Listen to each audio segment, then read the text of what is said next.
আসসালামু আলাইকুম, বিসমিল্লাহির রহমানির রহিম।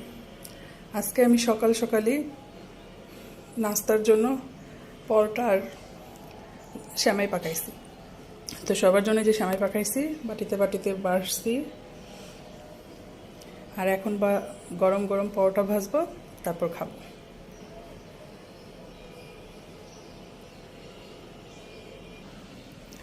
আর এগুলা কিন্তু আমি উপরে সর দিছি,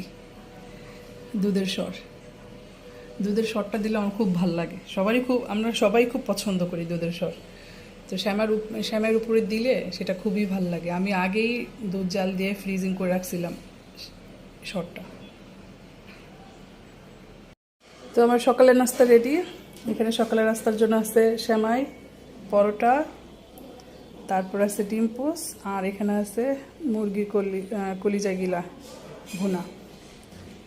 তো আজকের মতো এখানে রাখতেছি। আসসালামু আলাইকুম, আল্লাহ হাফেজ, সবাইকে গুড মর্নিং।